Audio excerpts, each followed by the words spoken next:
आज के वीडियो में स्कोलियोडॉन की बाह्य संरचना और आंतरिक संरचना को चित्र सहित डिटेल से समझाएंगे। तो पूरी जानकारी के लिए मेरा पूरा वीडियो लास्ट तक देखिए और यदि अभी तक हमारे चैनल को सब्सक्राइब ना किया हो तो सब्सक्राइब जरूर कर लीजिए। चलिए शुरू करते हैं। तो स्कोलियोडॉन को सामान्यतः कुत्ता मछली के नाम से जाना जाता है अथवा डॉग फिश के नाम से जाना जाता है। सामान्य नाम क्या है? कुत्ता मछली या डॉग फिश कहा जाता है। इसे ही काली शार्क के नाम से भी जानते हैं, यानी स्कोलियोडॉन को काली शार्क भी कहा जाता है। और यह कहाँ पाई जाती है? तो यह भारतीय प्रशांत महासागर तथा अटलांटिक महासागरों में व्यापक रूप से पाई जाती है। कहाँ कहाँ? भारतीय प्रशांत महासागर और अटलांटिक महासागरों में व्यापक रूप से, यानी अधिकतर पाई जाती, ज़्यादातर पाई जाती है। और आपको बता दें, ये केकड़ों को खाती है, लोबर्ट्स को खाती है, कृमियों को खाती है, इन चीज़ों का शिकार करती है और अन्य छोटी मछलियों का भी शिकार कर देती है।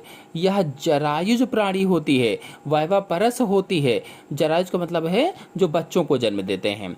स्कोलियोडॉन का शरीर जो होता है, जो कुत्ता मछली का शरीर होता है, ये लंबा और तर्करूपी होता है। और तर्करूपी का मतलब होता है आगे पतला, पीछे पतला और बीच में मोटा, उसे तर्करूपी कहा जाता है। तो इसका शरीर लंबा और तर्करूपी होता है। और सामान्यतः अगर इसकी लंबाई देखी जाए तो 30 सेंटीमीटर से लेकर के 150 सेंटीमीटर के बीच में होती है। इसकी लंबाई कितनी? 30 सेंटीमीटर से 150 सेंटीमीटर के बीच में होती है। अब इस चित्र को देखिए इसमें स्कोलियोडॉन का एक चित्र दिखाया गया है और इसका शरीर 3 भागों में बटा हुआ है। पहला भाग है शीर्ष यानी हेड, दूसरा भाग है धड़ यानी ट्रंक और तीसरा भाग है पूंछ यानी टेल। चलिए सबसे पहले इसमें जो हेड है इसके बारे में जान लेते हैं।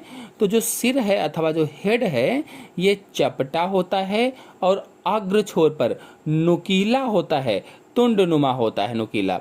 और सिर के प्रत्येक पार्श्व में एक स्पष्ट नेत्र होता है, यानी जो सिर है इसके दोनों तरफ एक एक नेत्र पाया जाता है। और नेत्र पर पलकें भी पाई जाती हैं, पलकें भी होती हैं। और जब खतरा होता है तो खतरे के समय गतिशील जो निमेशक पटल होते हैं या नेक्टेटिंग मेम्ब्रेन जो होती है, ये फैलकर नेत्र को ढक लेती है ताकि नेत्र पर कोई अटैक ना हो, कोई खतरा ना हो। और ये जो सिर है, सिर के दोनों अधर पार्श्वों में एक एक अर्धचंद्राकार बाह्य नासा छिद्र पाया जाता है या नॉस्ट्रिल पाया जाता है। नॉस्ट्रिल कहाँ पर? सिर के दोनों अधर पार्श्वों में एक एक अर्धचंद्राकार, आकृति क्या होती है इसकी? अर्धचंद्राकार होती है। और बाह्य नासा छिद्र है या नॉस्ट्रिल पाया जाता है। और यह घ्राण संवेदी अंग होता है या ऑल फैक्टरी आर्गन होता है। घ्राण संवेदी अंग मतलब ऑल फैक्टरी आर्गन होता है। और जो नेत्र हैं या आंखें हैं, आंखों के पीछे प्रत्येक ओर 5 तिरछे क्लोम रंध्रों की एक श्रृंखला पाई जाती है, यानी नेत्रों के पीछे या आंखों के पीछे 5 तिरछे गिल स्लिट्स पाए जाते हैं, गिल स्लिट्स। और ये क्लोम कोष्ठों या गिल पाउचेज में खुलते हैं, क्लोम कोष्ठों या गिल पाउचेज में, और श्वसन क्रिया में भाग लेते हैं, यानी इसी से श्वसन करती है। और सिर का जो अगला छोर है, अगले छोर पर अर्धचंद्राकार मुख होता है या माउथ पाया जाता है। और इसमें ऊपरी तथा निचले जबड़े पाए जाते हैं। जो मुख होता है, मुख के अंदर ऊपरी और निचले जबड़े होते हैं। और उन जबड़ों में दांत की 1 या 2 कतारें होती हैं जो शिकार को पकड़ने या फाड़ने के लिए अनुकूलित होती है। अब अगर इसके धड़ को देखा जाए, अगर इसके ट्रंक को देखा जाए, तो धड़ अनुप्रस्थ काट में लगभग अंडाकार होता है। अगर इस धड़ को बीच से काटने पर इसके अंदर के भाग को देखा जाए तो लगभग में अंडाकार दिखाई देता है और पीछे की ओर क्रमशः पतला होता है। और ये जो धड़ है, धड़ में युग्मित तथा अयुग्मित मध्यक पंख पाए जाते हैं। कौन कौन से होते हैं चलिए बताते हैं। तो इसमें अंश पखने होते हैं या पेक्टोरल फिन्स होते हैं। ठीक पीछे की ओर जहाँ पर नेत्र कुलोम दरारें होती हैं, उसी के देखिए ठीक पीछे की ओर जहाँ पर गिल स्लिट्स हैं, इसी के पीछे की ओर पेक्टोरल फिन्स पाए जाते हैं या अंश पखने पाए जाते हैं। और शरीर के पृष्ठ तल पर जो मध्य रेखा है, मध्य रेखा पर 2 पृष्ठ पंख पाए जाते हैं या डॉर्सल फिन पाए जाते हैं। पृष्ठतल पर मतलब पीठ पर 2 पृष्ठपंख यानी डॉर्सल फिन पाए जाते हैं। इसकी जो गुदा द्वार है, गुदा द्वार के पीछे अधर पखना और एक जोड़ी श्रोणि पखने यानी पैल्विक फिन्स पाए जाते हैं। जो गुदा द्वार है इसके पीछे एक जोड़ी पैल्विक फिन्स पाए जाते हैं और नर में श्रोणि पखनों के पीछे आलिंगक या क्लैस्पर्स पाए जाते हैं। जो नर होता है उसमें श्रोणि जो पखने होते हैं या पैल्विक जो फिन्स होते हैं इसके पीछे आलिंगक या क्लैस्पर्स पाए जाते हैं। आलिंगक या क्लैस्पर्स, और ये मैथुन के समय प्रयुक्त होते हैं। जो आलिंगक हैं, जो क्लैस्पर्स हैं, ये मैथुन के समय प्रयुक्त होते हैं। और पूंछ की अगर बात की जाए, अगर इसके टेल की बात की जाए तो पूंछ शरीर का लगभग आधा पश्च भाग बनाती है। जो इसकी पूंछ होती है शरीर का लगभग आधा पश्च भाग बनाती है और पूंछ विषम पालित होती है। विषम पालित का मतलब है इसका जो पीछे का सिरा है वो ऊपर की दिशा में मुड़ा और 2 असमान पालियों से निर्मित या बना पुच्छ पंख सहित होता है या कैडवल फिन सहित होता है। और पुच्छ पंख में 4 सेंटीमीटर आगे की ओर एक अधर या गुद पंख होता है, जिसे मैंने अभी आपको बताया था एनल फिन होता है या वेंट्रल फिन होता है। और पूंछ के मूल पर दोनों श्रोणि पंखों यानी पैल्विक फिन्स के बीच में एक मध्यवर्ती अवस्कर छिद्र होता है या क्लोएकल आपर्चर होता है। पुच्छ के आधार पर एक पुच्छ गर्त पाया जाता है या कार्डवल पिट्स पाया जाता है, कार्डवल पिट्स। और सिर से पुच्छ तक प्रत्येक पार्श्व पर पार्श्व रेखा या लेटरल लाइन पाई जाती है। पार्श्व रेखा या लेटरल लाइन पाई जाती है। यह एक संवेदी अंग होता है और स्कोलियोडॉन का संपूर्ण शरीर चीमड़ या लेदरी आवरण के द्वारा ढका रहता है।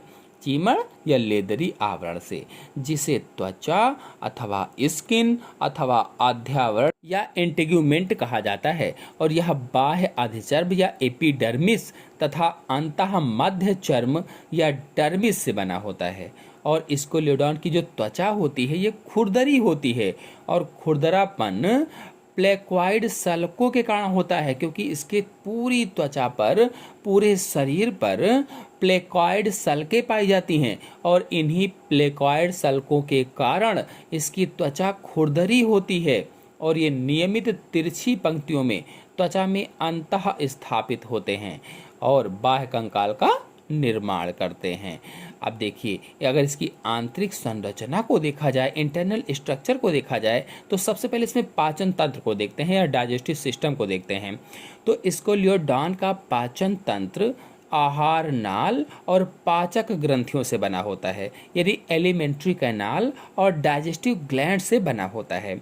अब अगर इसके आहार नाल की बात करें या एलिमेंट्री कैनाल में देखा जाए तो आहार नाल मुख से प्रारंभ होकर गुदा में समाप्त होती है। मुख से लेकर के गुदा यानी एनस तक होती है, जिसमें क्या क्या होता है, मुख गुहा, ग्रसनी, ग्रास नली, आमाशय और आंत, इतने मुख्य भाग पाए जाते हैं इसके आहार नाल में या एलिमेंट्री कैनाल में।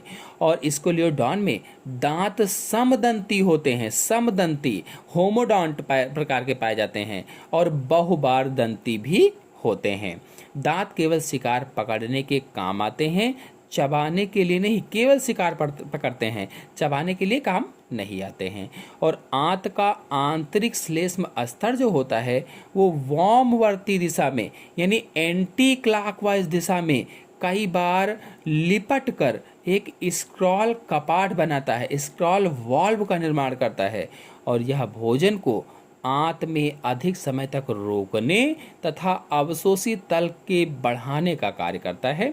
यकृत यानी लीवर, अग्न्याशय यानी पैनक्रियास तथा मलाशय ग्रंथि यानी रेक्टल ग्लैंड्स आदि इसके मुख्य पाचक ग्रंथियां होती हैं या इसमें मुख्य पाचक ग्रंथियां पाई जाती हैं।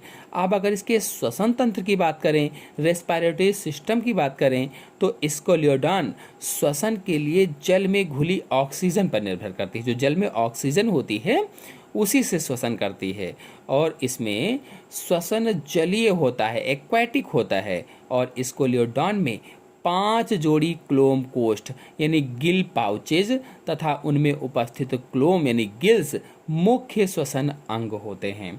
5 जोड़ी होते हैं और ग्रसनी के दोनों ओर की दीवारों में 5-5 क्लोम कोष्ठ एक श्रृंखला में पाए जाते हैं, एक लाइन में पाए जाते हैं।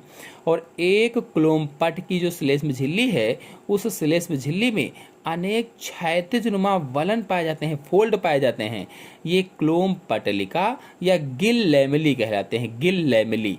और यही वास्तविक क्लोम बनाते हैं या गिल प्रॉपर बनाते हैं। और स्कोलियोडॉन में कंठिका चाप यानी हाइवॉइड आर्च के पश्च तल पर एक अर्ध क्लोम पाया जाता है। अगर इसके रुधिर प्रसंचरण तंत्र की बात करें, ब्लड सर्कुलेटरी सिस्टम की बात करें, तो स्कोलियोडॉन में रुधिर प्रसंचरण तंत्र हृदय, हृदयावरण, धमनियां, शिराएं रुधिर से मिलकर बना होता है। और हृदय केवल सिरा रुधिर प्राप्त करता है। हृदय जो होता है केवल सिरा रुधिर को प्राप्त करता है, जिसको यह वातन के लिए क्लोमों में पंप करता है, एरिएशन के लिए क्लोमों में पंप करता है। इसीलिए हृदय को सिरा या क्लोम हृदय कहा जाता है, या वीनस हृदय के नाम से जाना जाता है, या ब्रैंकियल हार्ट कहा जाता है। और यह द्विस्तरीय झिल्ली हृदय आवरण द्वारा घिरा रहता है, यानी हृदय के ऊपर या हार्ट के ऊपर दोहरी झिल्ली पाई जाती है, जिसे हृदय आवरण कहा जाता है या पेरिकार्डियम कहा जाता है। और हृदय पेशीय, पृष्ठधारीय तथा एस आकृति की नलिका है, एस आकृति की। और यह 4 कक्षों सिरा कोटर, अलिंद, निलय और कोनस आर्टेरियोसस से मिलकर बना होता है। स्कोलियोडॉन के धमनी तंत्र में अधर महाधमनी यानी वेंट्रल अरोटा, अपवाही क्लोम धमनियाँ तथा अधिक्लोम धमनियाँ, अधाह क्लोम रुधिर चालक, सिर की धमनियाँ, पृष्ठ महाधमनी तथा इसकी शाखाएं प्रमुख धमनियाँ आती हैं। और सिरा तंत्र अग्र कार्डिनल तंत्र, वृक्क निवाहिका तंत्र, यकृत निवाहिका तंत्र तथा पार्श्व उदरीय तंत्र द्वारा बना होता है। अगर इसके तंत्रिका तंत्र की बात करें, नर्वस सिस्टम की बात करें, तो स्कोलियोडॉन का तंत्रिका तंत्र 3 मुख्य भागों, केंद्रीय तंत्रिका तंत्र यानी सेंट्रल नर्वस सिस्टम, परिधीय तंत्रिका तंत्र यानी पेरिफेरल नर्वस सिस्टम, और स्वायत्त तंत्रिका तंत्र यानी ऑटोनॉमिक नर्वस सिस्टम के द्वारा मिलकर बना होता है। और केंद्रीय तंत्रिका तंत्र में मस्तिष्क तथा रीढ़ रज्जु होते हैं। मस्तिष्क 3 भागों, अग्र मस्तिष्क यानी फोर ब्रेन, मध्य मस्तिष्क यानी मिड ब्रेन और पश्च मस्तिष्क यानी हाइंड ब्रेन से मिलकर बना होता है। और जो रीढ़ रज्जु है, रीढ़ रज्जु ऑब्लिगेटा से पूंछ के अंतिम सिरे तक फैला होता है। अगर इसके संवेदी अंगों की बात करें, तो स्कोलियोडॉन में घ्राण अंग, नेत्र, कर्ण, पार्श्व रेखा अंग तथा लारेंजली की तुम्बिकाएं या लारेंजली ऑफ एम्पुली आदि प्रमुख संवेदी अंग पाए जाते हैं। लारेंजली ऑफ एम्पुली इंपॉर्टेंट है, पूछा जाता है। और घ्राण अंग या अल्फैक्टरी ऑर्गन्स विशेष तौर पर बड़े बड़े होते हैं तथा ये जल में घुले रसायनों की जांच करते हैं। और एक जोड़ी बड़े विकसित नेत्र प्रकाशग्राही होते हैं। ये कपाल के दोनों तरफ बने नेत्र कोटरों में स्थित होते हैं। और अगर इसके मूत्रोजनन तंत्र की बात करें, तो मूत्रोजनन अंग में स्कोलियोडॉन में एक जोड़ी लंबे चपटे मध्य वृक्क की वृक्क पाए जाते हैं। आशा है आप सभी लोगों को वीडियो पसंद आया होगा। पसंद आया हो तो वीडियो को लाइक और शेयर कीजिए। चैनल पर नए हैं तो चैनल को सब्सक्राइब कर लीजिए। धन्यवाद।